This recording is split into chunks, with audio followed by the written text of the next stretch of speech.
কিছু সংখ্যক মানুষের কিয়ামতের দিন মুখটা হাসি হবে, আনন্দ হবে। কিছু সংখ্যক লোক বলে যে আরে মৌলবীর দৌড় তো মসজিদ পর্যন্ত, পায় না? মৌলবীর দৌড় কি মসজিদ পর্যন্ত? মৌলবীর দৌড় কিয়ামত পর্যন্ত। কিয়ামতের দিন এই মৌলবী গেলে হট হট করে বেড়াবে, হট হট বুঝলেন, একদম গ্রাম্য ভাষা বলতে, যাতে করে আপনারা বুঝতে পারেন। হটর হটর মানে দেওয়ানিগিরি করে বেড়াবে। কিয়ামতের দিন দুই শ্রেণীর লোক কিয়ামতের দিন দেওয়ানিগিরি করে বেড়াবে। দেওয়ানিগিরি দলিল লাগবে না? রাব্বিস সামাওয়াতি ওয়াল আরদি ওয়া মা বাইনাহুমা আর-রাহমান লা ইয়ামলিকুনা মিনহু কিতাবা। আসমানের মালিক, জমিনের মালিক, আরশের মালিক। সেদিন কিয়ামতের দিন এই মালিকের সামনে কথা বলার কারো কোনো ক্ষমতা থাকবে না।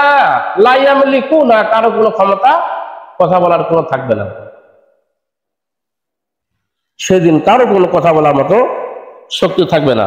ইল্লা মান আযিনা লাহু রাহমান ওয়া ক্বালা সাওয়াবা, তবে তারাই কথা বলবে যাদেরকে আল্লাহ পাক ক্ষমতা দিবে। তাফসীরে জালালাইনের মধ্যে বলা আছে দুই শ্রেণীর লোককে কিয়ামতের দিন আল্লাহ পাক ক্ষমতা দিবেন কথা বলার জন্য।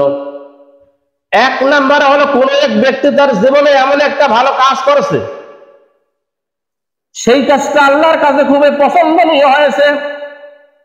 সুবহানাল্লাহ বললেন না? এমন একটা কাজ সে করেছে আল্লাহর কাছে খুবই পছন্দনীয় হয়েছে। হতে পারে আপনি রাস্তার একটা ইট, একটা পাথর, একটা কাটা যুক্ত কোনো ডাল আপনি সরে দিলেন, এটা আল্লাহর কাছে পছন্দ হতে পারে। কিংবা তার মায়ের সঙ্গে খুব ভালো আচরণ করেছিল সন্তান হিসাবে, কিংবা গরিব মানুষের বিটি দিয়ে সাহায্য করেছিল, কিংবা কোনো ইয়েতিমের মাথায় হাত বলেছিল। কোন একটা কাজকে কেন্দ্র করে আল্লাহ পাক খুশি হয়ে তাকে কিয়ামতের দিন বলবে, যাও তুমিও দেওয়ানিগিরি করো, কিয়ামতের দিন হাঁটাহাঁটি করো, দৌড়াদৌড়ি করো, সুপারিশ করো অন্যের ব্যাপারে, তোমার ব্যাপারে এবং তোমার অন্যের ব্যাপারে তুমি সুপারিশ করো। সুবহানাল্লাহ। আমি আরেক শ্রেণীর লোক হলো তারা কিয়ামতের দিন হাতে একটা বই নিয়ে, কিতাব নিয়ে তারা দৌড়াদৌড়ি করবে। এরা বিভিন্ন দপ্তরে যাওয়া আসা করবে, কেউ তাদেরকে বাধা করতে পারবে না। সুবহানাল্লাহ বললেন না? যারা এই জমিনে কোরআনের আইন প্রতিষ্ঠিত করার জন্য চেষ্টা করেছিল, এরা এই লোকগুলা কি হবে কিয়ামতের দিন? এই দুই শ্রেণীর লোক দৌড়াদৌড়ি করবে, আর বাকি লোকদের কোনো কথা বলার মতো ক্ষমতা থাকবে না। ইল্লা মান আযিনা লাহু রাহমান ওয়া ক্বালা সাওয়াবা, আল্লাহ পাক রহমান তাদেরকে ক্ষমতা দিবেন বলে তারা কিয়ামতের দিন এই বিভিন্ন দপ্তরগুলো, তারা বিভিন্ন রকমের কাগজপত্র নিয়ে দৌড়াদৌড়ি করবে। কিয়ামতের দিন আলাদা আলাদা দপ্তর আছে, এই দপ্তরে তারা দৌড়াদৌড়ি করবে। হাদিস শরীফের মধ্যে আসছে একজন জান্নাতি তার পরিবার, তার ফ্যামিলি থেকে 10টি লোককে বাছাই করে নিয়ে তাকে জান্নাতে নিয়ে যাবে। সুবহানাল্লাহ। আমরা কিন্তু যেই 10টা লোককে যাচাই করা হবে, সে যাচাই করবে, সে আবার তার মনোপরশুত জ্ঞান দিয়া, মনোপরশুত চিন্তা ভাবনা দিয়া তাকে বাছাই করবে না। একটু ভালো করে লক্ষ্য রাখেন, সে যে বাছাই করবে, এখানে বলা হচ্ছে ওয়া ক্বালা সাওয়াবা। তাফসীর করতে প্রচুর সময় প্রয়োজন, রাত্রি জেগে কোরআন পড়তে হয়। আজকে কোরআন না পড়িয়ে না বুঝিয়া আমাদের অবস্থা কি হয়ে গেল। ওয়া ক্বালা সাওয়াবা, তারা যেটা করবে সঠিক করবে, তার মানে যেটা বলবে সেটা সঠিক বলবে। এর অর্থ হলো কোন মুশরিকের ব্যাপারে কোন জান্নাতি সাপোর্ট করবে না। বাবা জান্নাত নিতে ইচ্ছে করলে তার ছেলেকে নিতে পারে, কিন্তু না, ওর ছেলে যদি মুশরিক হয়, ওর ছেলে যদি কাফের বেঈমান হয়, ওর ছেলে যদি যাওয়ার মতো টোটালি কোনো যোগ্যতা না থাকে, তাহলে তার ছেলের ব্যাপারে কোনো সাপোর্ট করবে না। এতে সাপোর্ট করিয়ে কোনো কাজ হবে না। ছেলের পরিবর্তে যদি ভাতিজা থাকে আমলিয়াত, তাহলে ভাতিজাকে টানবে, কোয়ালিটি যার ভালো হবে। এখন আর্মির ছেলে আর্মি হবে, আর্মির উচ্চতা 3.5 ফুট হবে, কিন্তু কোটা তো তার একটা আছে, একটা কোটা আছে না, তার ভাতিজাকে ভাগিনাকে সে দিতে পারবে।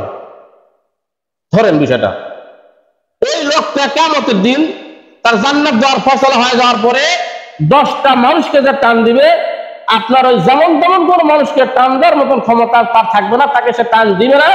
যারা বাছাই করে যাবে, কোয়ালিটি সমপন্ন হবে, 6টা হয়েছে তার বংশের ভিতরে, 6টা এক্সাম্পল জাস্ট। তার বংশের ভিতরে 6টা কোয়ালিটি সম্পন্ন লোক, 4 লোক নাই। এইবার আল্লাহ তাকে বলবে যে শুনো, তুমি আর 4টা লোক খুঁজে পাও না?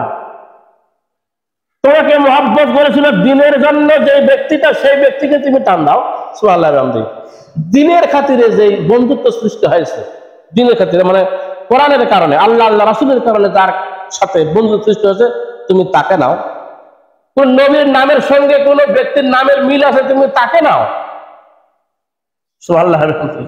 এই পথগুলো দেখে 10টা লোক সে বাছাই করে জান্নাতে নিয়ে যাওয়ার মতন ক্ষমতা রাখে। সুবহানাল্লাহ। সুতরাং কিয়ামতের ভয়াবহতা হবে তাদেরই যারা কোরআনের বিপক্ষে সাক্ষ্য দিবে, কাজ করবে। ক্লিয়ার কথা শুনে নেন, অতিরিক্ত কোনো ব্যাখ্যা দেওয়ার দরকার নেই। আর কোরআনের পক্ষে যারা থাকবে, হকের পক্ষে যারা থাকবে, এরাই কিয়ামতের দিন কোনো বিভীষিকাময় দৃশ্য পাবে না। কিয়ামতটা তাদের জন্য একটা বাগান হবে, একটা পার্ক হবে, একটা বাগিচা হবে, এবং কিয়ামতের সুখ শান্তিতে ভরপুর অবস্থায় তারা আল্লাহর জান্নাতে চলে যাবে। আবার সকলে বলে আমিন।